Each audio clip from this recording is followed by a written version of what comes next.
Welcome, everybody, to the NiV 17. Kevin Lindsay here alongside Mark Muklovich, the mouth. I know, I did All right, it. he did it again, guys. It's It's Muklovich. We got it. Yeah, we got it. But Mouth, thank you for joining us. This is the 17th annual NiV Not in Vegas tournament. We are live here at the Baja Bean in Richmond, Virginia. Take a look at the schedule here. Mouth.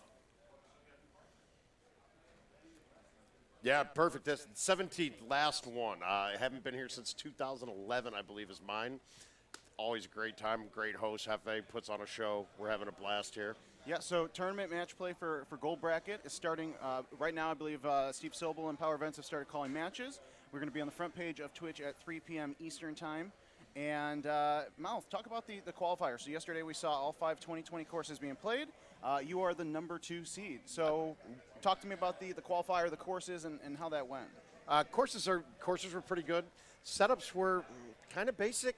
There was typically one hole on each course that was a little bit challenging, but otherwise pretty straightforward yesterday. Yeah, 133 players, the largest NIV by at least 50 players, and probably the largest Golden Tee tournament in I don't know, 15, 20 years, if not the largest. So 32 in the gold bracket to crown an NIV 17 champion, 64 in the purple bracket, and then the rest of players in pink. So a lot of Golden Tee action going on. Let's talk about how you feeling going into today. Let's take a look at the prize pool here. You know, you are competing for these prizes. How are you feeling on Sunday? Sunday, you can hear me speak, so the mouth is still here. I don't have that Monday mouth voice, so it wasn't too out of hand last night. Got a good night's sleep, some relaxation. We had some good pizza late last night, and now we're just ready to play today. Good. Who do you have for your first matchup? I believe it's Tayloe Bell, and I don't think I've met him yet. See, that's interesting. I mean, you've been to how many countless Golden Tee tournaments, so when you don't know somebody, that's interesting. 133 players, when there's the unknown factor in the gold bracket, it's always interesting. It's always fun to see new people, you know, playing at that high level. Yeah, it is interesting to see him at the high level. The thing for me is with the qualifier, I don't care where you qualify. I want my first match to be somebody that they know I should beat them. So it makes that first one have the challenge of have to overcoming nerves. I just have to walk up and hit the trackball a couple times. Yeah, and I can't wait till we see you hitting the trackball because you definitely have one of the most unique playing styles. And I hate to say, but over the years of knowing you and playing Golden Tee with you, I feel like I've started to develop some of those habits. And every time I hit the ball, I go, Mouth, you got me, man. But you know, you're a power hitter. You know, I do, but there's more to it than power. Absolutely. If you were watching me during the qualifier yesterday. Yeah, I had a big A1 and a big C3, but other than that, it was all smooth. Just simple, smooth stuff going through. This is, you know, like we said, this is the 17th NIV, the final NIV. We talk a lot about Hefe, Jeff Alums, the host, the owner here. He's done so much for this Golden Tee community, and it's a emotional day. It's a happy day. It's a sad day. The fact that 133 players came from all across the U.S. to be here is, I already getting the goosebumps because it's going to be a good day, but there's going to be a lot of high-quality Golden Tee action in all the brackets. Honestly, you know, we talk about Steve Sobey. We watched him qualify yesterday on the stream. You know, he's the guy from back in the day, 3-time national champion. He's in the purple bracket. He had a couple of bad blow-up holes on the final courses. But I spent most of the morning yesterday warming up with Steve, and it's so different. And it's same thing at Worlds. I played with another legend then, Dean Liakakis, and it's so different telling him that he's doing something wrong. I'm like, no, that's not right. Stop that. Stop that right now. Things are flipped. You know? It is. I mean, guys I watched and played with and talked to all the time, they were the ones telling me what to do, and now we flipped it. We're going to do it later. No, we got a long fill, okay. So I believe for the first match we are going to see Mark Stenmark and Paul Tayloe. Those guys are getting ready, so we'll head over to them in a little bit. But let's talk about you know, how for the average player, for a new player to Golden Tee, talk a little bit of how you play your game, your playing style. We talk about you being a power hitter, but also you finesse the track ball. You'll see it when you're on the stream later. But the way that you hit that track ball, some of the shots that people think are not possible, you guys are hitting them. You guys are hitting those scores that they see on the leaderboard. Yeah, exactly. Consistently. It's not that we're doing something amazing each time. This year's the first one. Everything's really straightforward. There's not much that you're going to see that is super outrageous, right? Like, we're not going to hit a shot that no one else can hit. Right. Right now, you look at the course and you see where you should be going. It's that way now. That's why we see the scores so high. The qualifier was what? The cut line was 130, 127, something like that? Yeah, we wondered, is it going to be 120? Because these courses just came out a few weeks ago, but those courses are wide open. And they're scoreable. I mean, we saw, a couple 32 unders in the qualifier, a lot of 30, 31s. And these are the scores that you guys are seeing on the leaderboard at your local Golden Tee machine going, I don't know if those are real scores, but these guys, you watched it, all the time in these streams. You're seeing it. You have to believe because you guys are able to pull off those amazing scores. And it was like mine, Oakwood, the last course. I shot a 31. I had 6,000 great shot points. I saw that. I put one in from the sand from 40 yards, and then the rest of it was just play clean. So they all set up. I think if you look at Powell can set up. I don't think that ever sets up to 30. Yeah, the Lake Powell was. It had a couple of challenging holes. That's what these courses are. You said that they're wide open, they're scoreable, but there's at least a couple of key holes that are going to challenge you and make you play your best game. Yeah, and then we look back too, and we got guys coming in, and even Stenmark and Putz. We'll talk about that match. I don't think Putz has played the courses until this weekend. No, I believe you're absolutely correct, which is weird because he was last year's champion. He's the NiV 16 champion. Yep. So there's a lot of I don't know if you call it pressure, but he's won this tournament multiple times. This is his last chance to get another NiV title before this tournament is over. So him playing against Stenmark is the 2019 world champion. And once again, another guy. Champion. He's only played the courses a handful of days, which is it's fun. It's fun to watch these guys play because they have not touched these courses as much till this weekend, and they still qualified in the 32 gold bracket. And I mean, after you play Golden Tee long enough, it's like the more you play, the better you get, the more accustomed to the shots, the equipment you're using. We build a bag, build a ball. There's so many different golf ball types with spin and different lofts and all kinds of stuff. That's the fun part about watching these streams is you're never going to see the same game, in terms of playing style and equipment and all that. And just the perfect match we're going to watch right now is Stenmark's going to be playing streaks, and he has his bag, but the bags are kind of right this year. Not too much differences in them. There's not any hole-specific clubs that you need to put in your bag right now. Okay, so let's talk about bags. I know I bring it up a lot in the streams, but talk about the fact that you have two drivers, because to the average golfer that comes in and plays Golden Tee, or even just a video game fan that tries it, they start to learn the clubs. Why would you have two drivers in your bag? Okay, so it was one of my issues at first, too, and I think the year that everybody started doing it was the year with Sandy Reef, right? And the two drivers there, I could never put two in there. I looked and I said the 9.5 and the 10.5, they're too darn similar. And the 10.5 is really similar to a 3-wood. There's not much difference between there. I finally did it when I decided to go, but I could put the 8.5 driver in there. Distance-wise, yes, it goes longer in certain scenarios, it goes shorter in certain scenarios, but it gives you the option to be able to skip water a lot with an A1 or a C3 or low teeing and skipping shots. So now with the 10.5 driver, I have a driver that goes still pretty decently far, but the 10.5 driver probably cuts more than any other would. So you can have that thing go high and far with a big cut. And it makes it's really useful. It's really useful on these holes with you have an outwind and you need to clear an obstacle. An outwind with a high T 10.5 driver will go farther than any of the other drivers. So it just gives another angle of options coming in. And since we don't need any real low irons this year, we're all looking at mostly loft on everything. It actually becomes extremely important because of the cut on that 10.5 driver. Now, what golf ball are you using with these 2020 courses? I hate to give the secret away, guys, but you're all going to be using the Titans very shortly. Adam Kramer is sitting somewhere probably with his kids, happy that you said that, because I know he loves that new golf ball. The Titan, honestly, it's too good. It's the best ball that they've ever made. There's no doubt in my mind. And once you get used to it, It shows the same distance markage as the Barrage, so it's slightly less than streaks. It spins better than grabbers because it bounces high. It spins like, it spins like the old stock balls almost. Yeah, see, I have been playing the darts. I enjoy the Titans. I see exactly what you're saying with that, but the darts, to me, the fact that you get that spin like a grabber and then it just slowly just stops. The ball just dies. You know, it's called a dart for a reason. You know, trying to get that precision shot, get those great shot points. I would look at the darts. See that the darts, if you're putting it down on a spot, to use something like a dart. If I'm playing lawn darts, I aim and I land it in a spot. Try to aim a ball and land in a hole. It's damn near impossible, Kevin. It's a good point. So you need to have the spin is what allows you to adjust for angles using the wind and the breaks of the green. Well, and I use super spin irons. Okay, so that might help a little bit with the darts. But, I mean, it's almost to me like a dart would be a money shot ball. That's interesting. Yeah, where there's no cup, you're just trying to get closest to the pin. Closest to the pin now with the setup of that. It could be a great ball for that.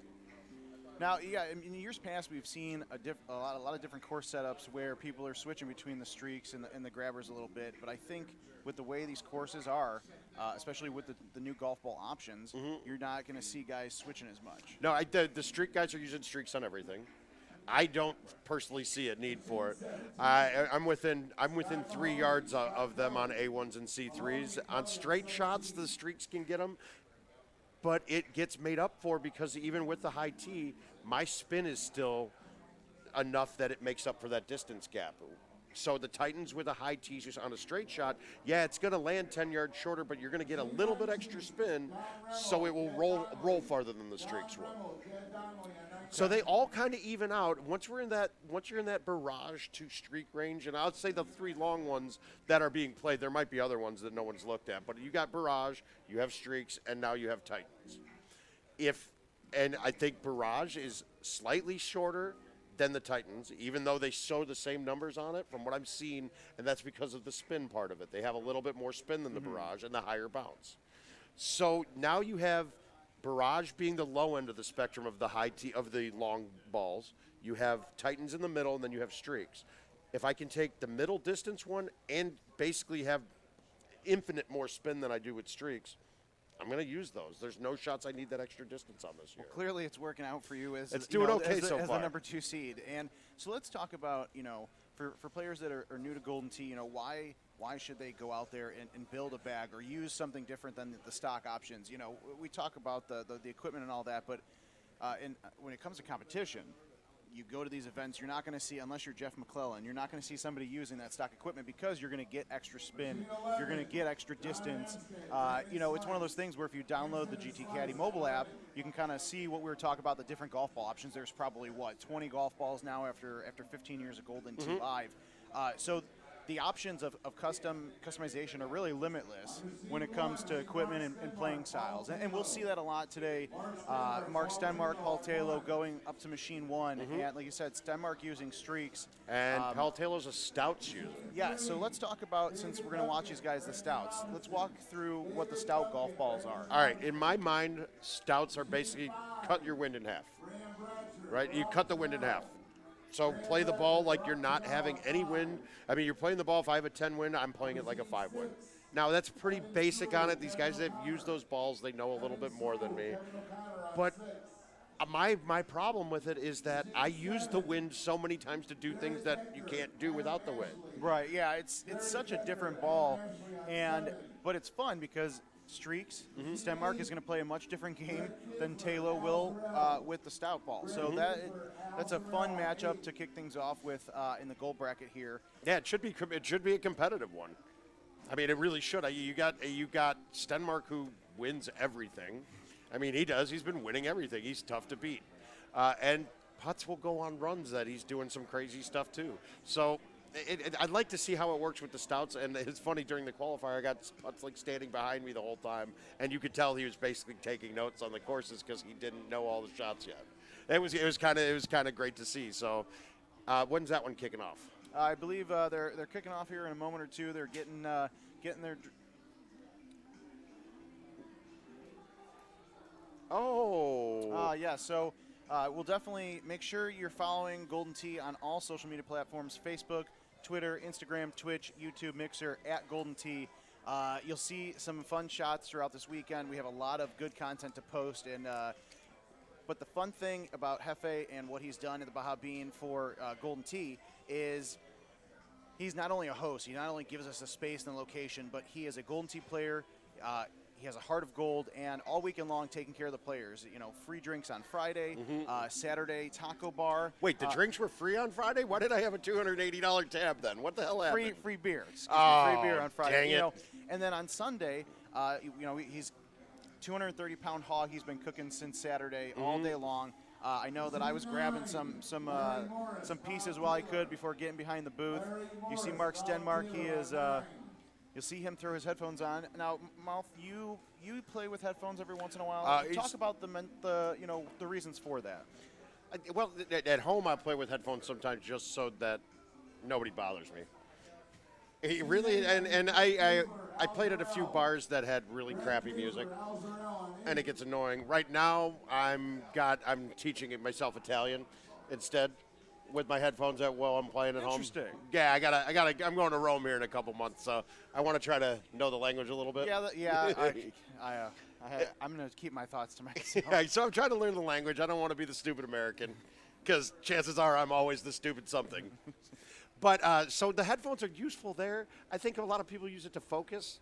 I did it a couple times at tournaments, and it works. It doesn't work. Yeah, I've noticed that too. I've tried it before, and sometimes you get in that groove and you're jamming out, and you just kind of, like you said, focus, and you ignore everything else in the room, especially an event like this. We're in two different rooms here with 133 players, 20 machines at the Baja Bean, but there's a lot of bodies here, a lot of noise. So Stenmark, we saw it at the World Championships, both 2017 and 2019.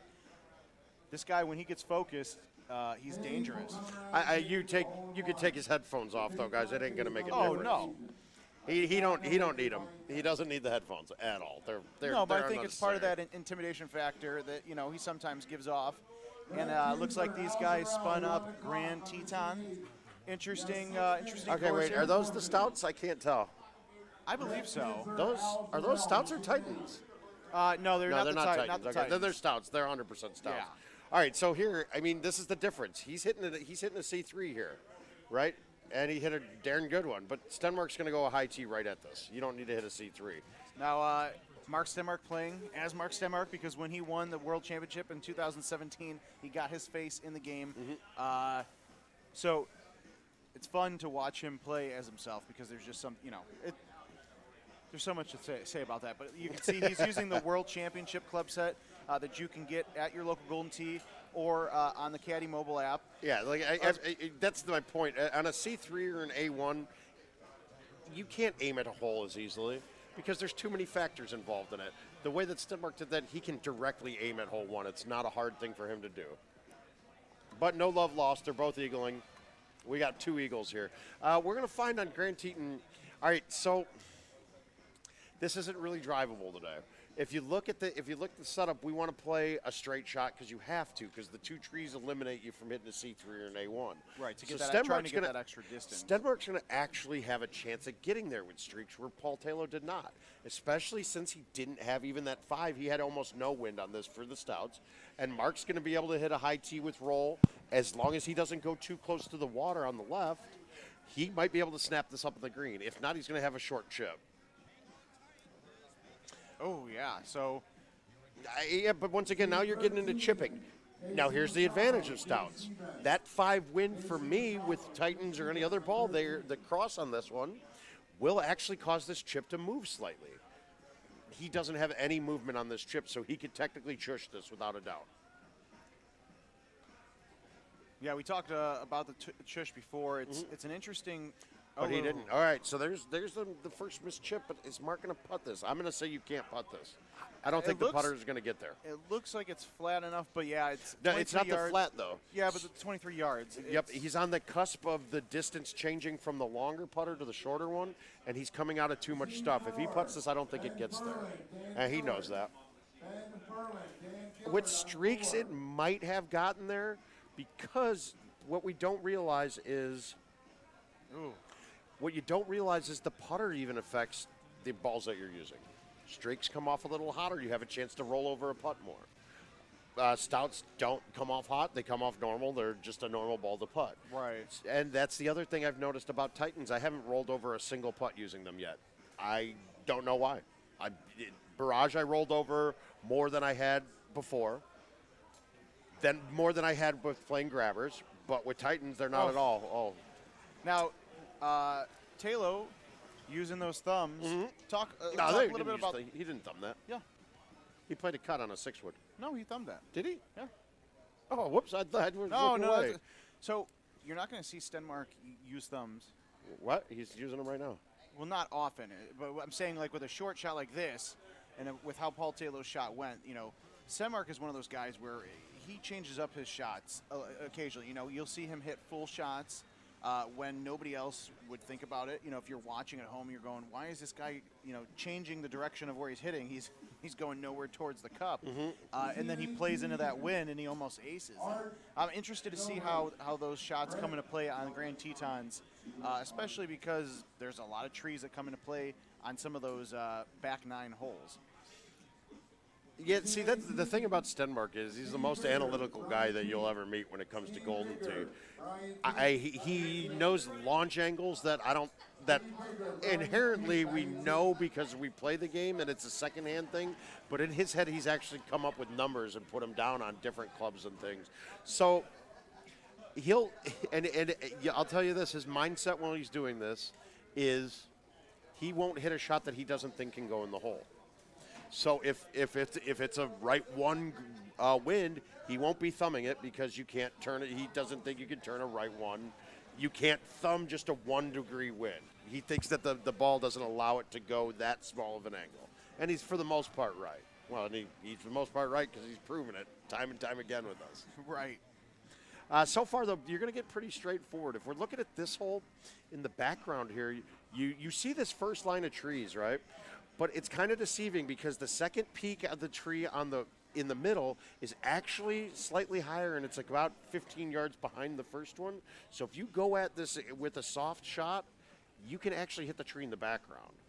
So if you notice there, he went around the edge there because of that tree in the background. You can go over the top, but Mark's going to cut this in. Yeah, because if he goes over it, he's high-teeing it. He's going to lose some spin, a lot of spin off of his golf ball. So, yeah, smart to come through with the 5-wood there. Now, but so now if I hit that same shot with Titans, I would have backed past the hole and been to the back of the fringe and had a chance to go in. With the shot he hit, it had no chance because he didn't get it to back up enough. But once again, we're going to see a bunch of straightforward shots, so it's all about shot making right now. I think that's the advantage with these courses is that they are so straightforward.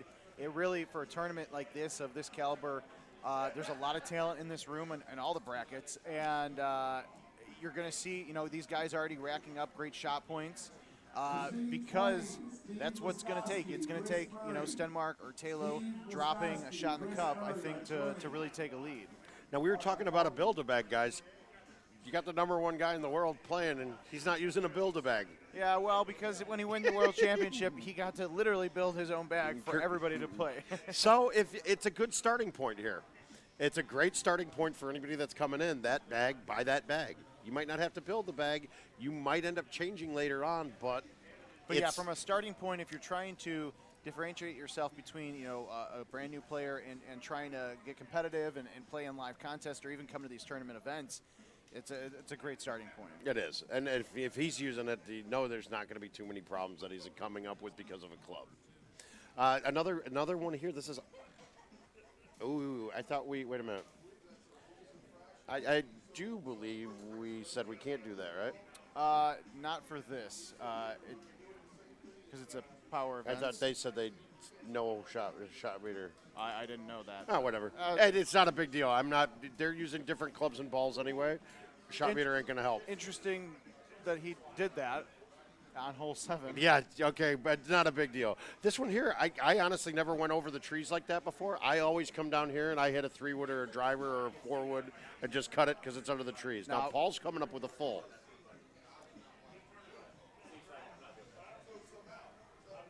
Yeah, so the full shots, pulling a trackball to the A or the C, hitting it straight. Not a typical shot that the everyman is going to try and do. If you start to, we saw a lot of these tournaments and streams, more and more people are trying to hit those shots, and they're doing it creative and well. But Paul Tayloe is probably one of the first 5 guys to really come up with those types of shots. Well, he started implementing them again. He started implementing the shots again. The fulls have been around for way before these guys even played Golden Tee. So you had, and probably somebody that was using it on live first, I would say, was probably Andy Haas started pulling them out because of the daily. Because you realize that you can make it do the same thing almost every time. There's no playing a little bit, pulling back to the right of B, and then hitting it out to directionally. You can't do that over and over again the exact same way. You can get close and you can have a feel for how it is, but you're never going to do it exact. I can always pull it full to the C or full to the A, without a doubt. I can do that pull back every time. So then I know exactly how my ball's going to cut. The hole and win opportunity. And no, we're skipping the 15. This is an interesting hole.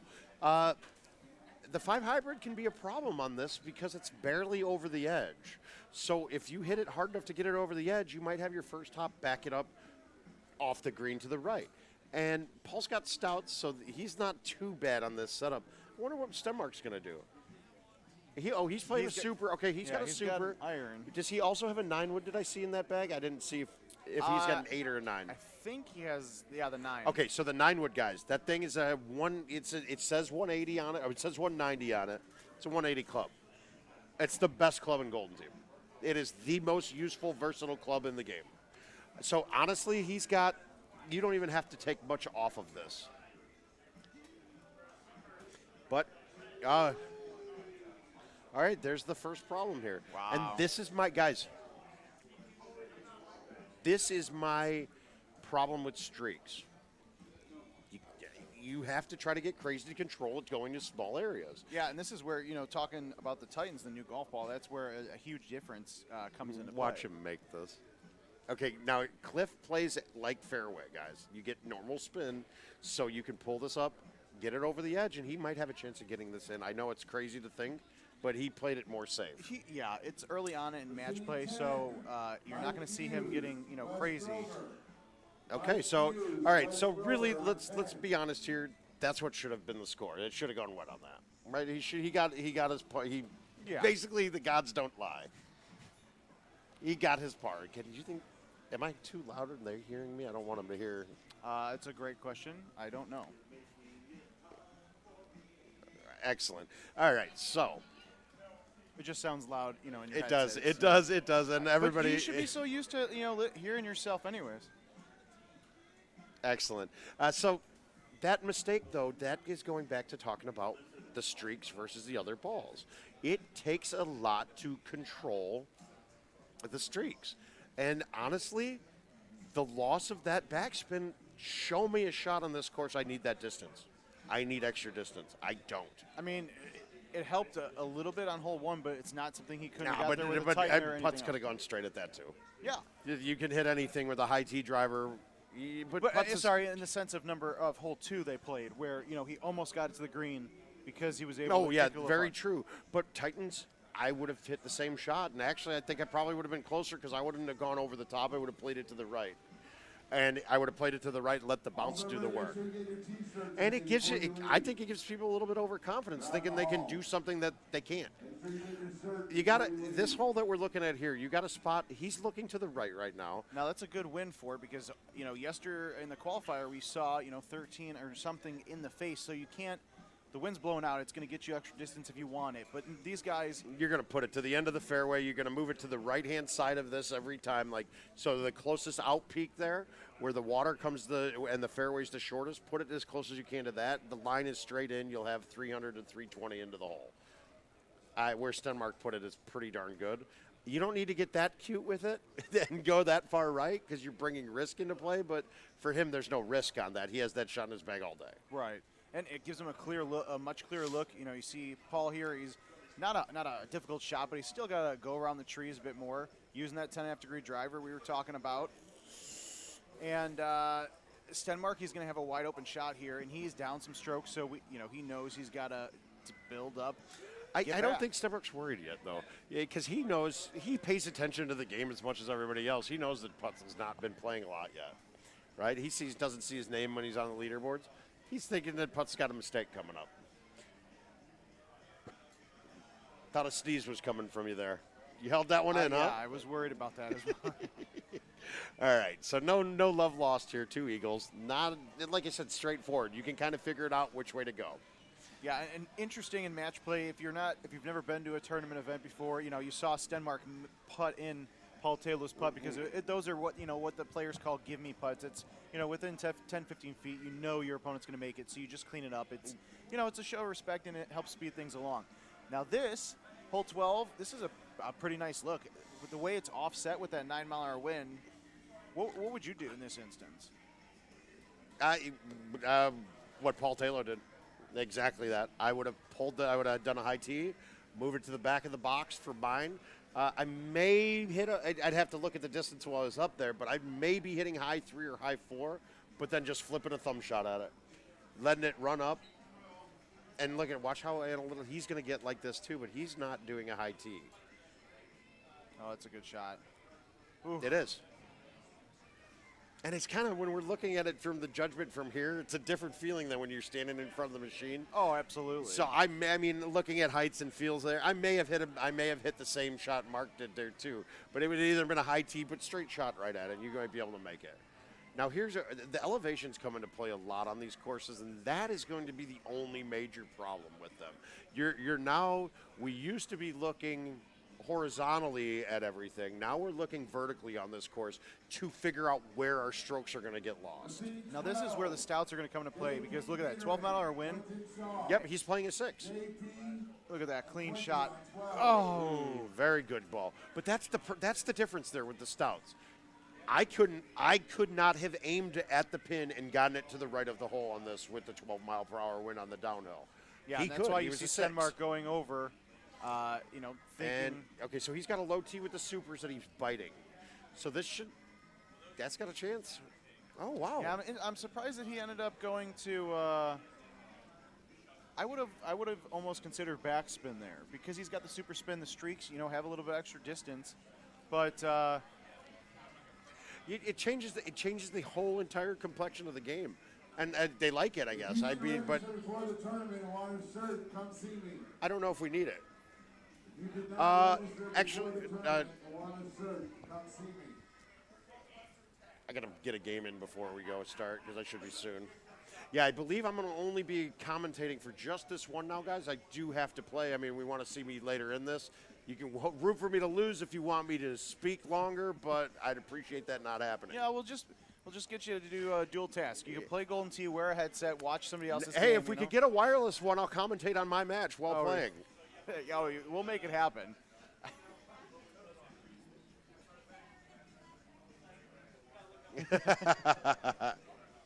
No, we could. It was something we've talked about for a while because I think that there'd be a huge benefit of during the qualifier, somebody doesn't mind keeping wired up while doing it, talking about the shot process as you're doing it live and discussing on what you're doing. Oh, that was awful close. A little short there. A little short, but this once again, he's learning how these things are affecting. But for me, the stouts hurt me on this. I want the 13-mile-per-hour wind. I want to use that to help. Now, good thing he's got the super spin clubs here because with the streaks, if you didn't have the supers with the streaks, you wouldn't be able to bring this back enough toward the hole. Yeah. On that outwind. And it takes, and I guess his 2020 bag isn't, now that we're looking at it, I wouldn't suggest that for new players at all. Because he's got a bag set up to use the streaks. With that super 5-iron in it, that spot would make you. Yeah, but, you know. Wait. We got to watch this one because this is the game-changing hole on it. Yeah, down 6, right 8, and that pin tucked in the left side of the green. It's going to be. To attack this green right now is going to be very challenging. You got a couple ideas here. You can lay it up onto the top of the grass here, and hopefully it doesn't hit the rock and kick straight into the water, but let it trickle down. You can go over the trees slightly.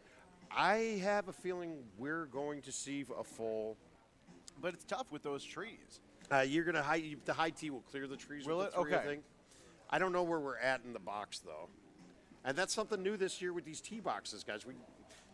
The chances of us seeing a tee box that we've never seen before is going to be very high. They're not the same tee boxes over and over again. They're not. There's an area that the tee boxes can be, and they move around in that area. So this could be 5 feet to the right of the last tee box.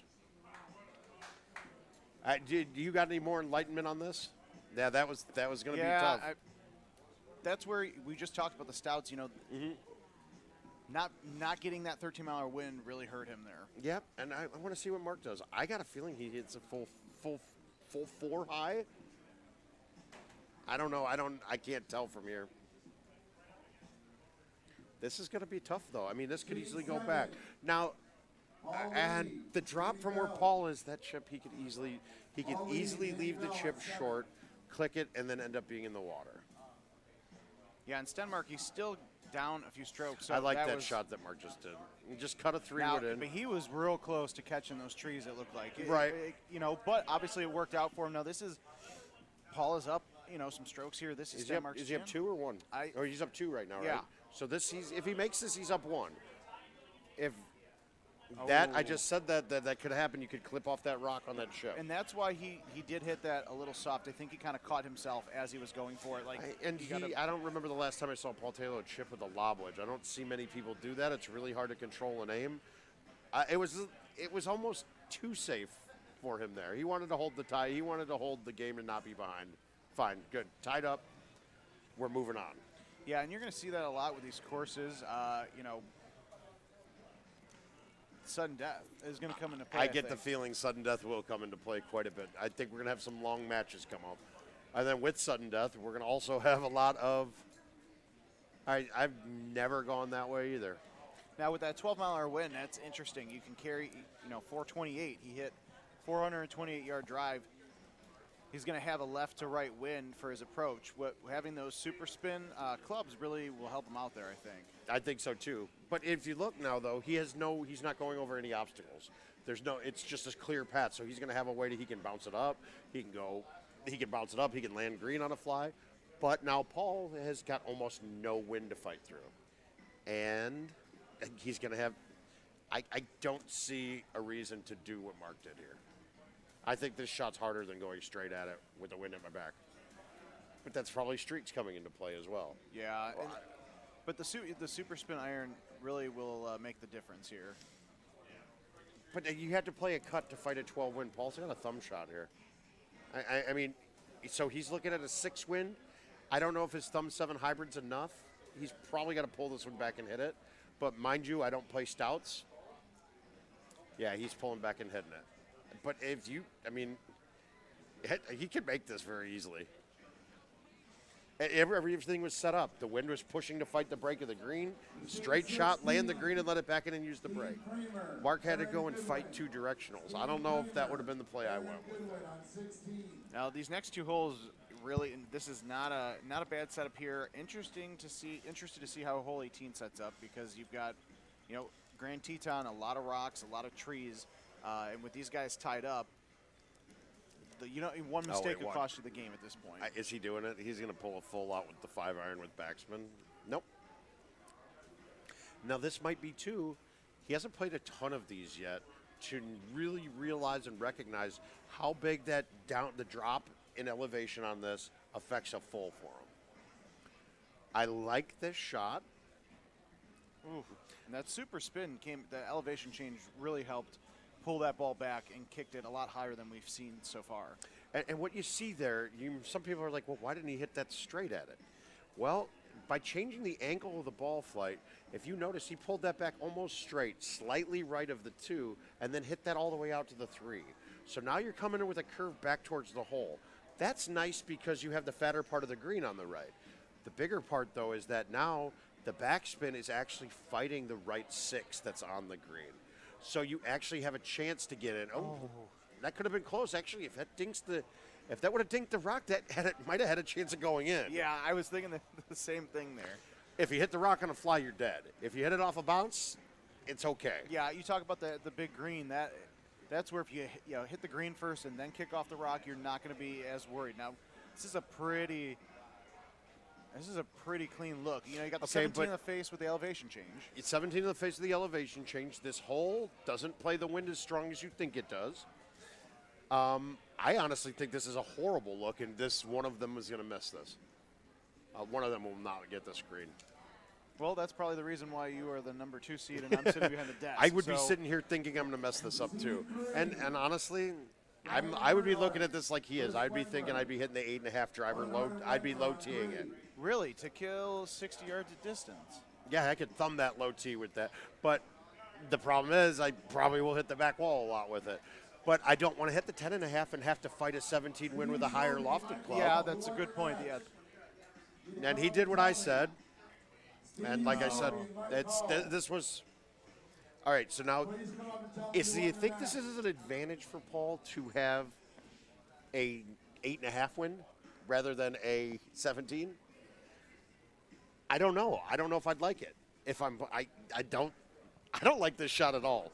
I don't know what I'd be hitting here. This is kind of a challenge. Yeah, and it's so straightforward too. We're looking at it. You have no obstacles.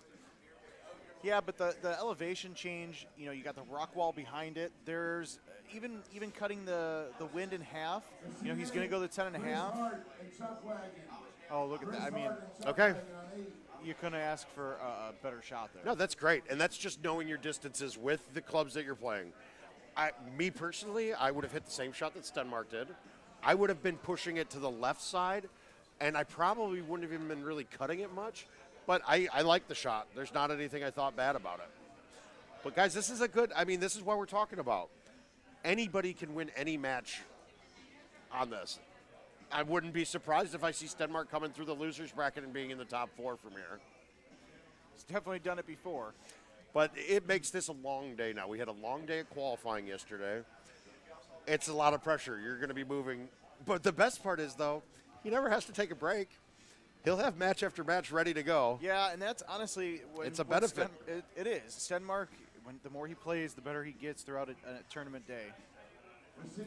All right, so we had call it a major upset. I don't call it a major upset. No, I wouldn't. These are guys that are, Paul Tayloe has had many tournament victories. Obviously, Stenmark, a 2-time world champion, on a different level there. But it came down to one or two mistakes. It was a little sloppy. I mean, the one shot that Paul missed was the hardest one on the course in my mind. The one he missed that one, and I could see that one. Mark had a couple that I personally think the shots he would have made the game easier not playing streaks there. Yeah, it would have been easier because he had that par 3. I was talking about it's going to be a challenge. He had a challenge because he has the 5 super. There's no 5 hybrid super. So you don't have that club that you could go 170 and have super spin on it. So he had that between that and a 9-wood. He had to try to get cute with it because of the streaks. Now me, with my Titans, I would have gone right where he did, and I thumb a 9-wood, backspin, it goes 150. I'm right by the pin. It makes it easy. Yeah, I'm interested to ask him to see why, he doesn't use the Titans. I wonder if he might not have just tried it. He might. I was here, and not many people haven't tried him yet. The only one that said to me that he didn't like him was Kins. He said he didn't like the bounce. He's been using streaks for 6 years. Now, okay, I could see that. That was part of the one thing that was shocking or a little jarring to me when I first used him was getting used to the bounce. And I love it. I missed that bounce. From grabbers, I hated grabbers because of how bad the bounce was. And that's what ended up getting me off of them. Otherwise, they're a great ball, but you don't get that first bounce, so you don't have a way to drive some things that you could. But now, so I'm going to be shutting off here. Do we have another person coming in to talk with Kevin? Okay. Yeah, so we'll get ready for some more top 32 gold bracket matches. Mouth, you've got a match coming up. We're going to take a quick break. Mm-hmm. We'll bring some new faces in here to join me on the booth, and we'll hopefully see you on the stream here in a little bit. So thank you, my friend. As always a pleasure, Kevin. Pleasure. I'll be back with you here shortly. We'll be back in a little bit at the NiV 17.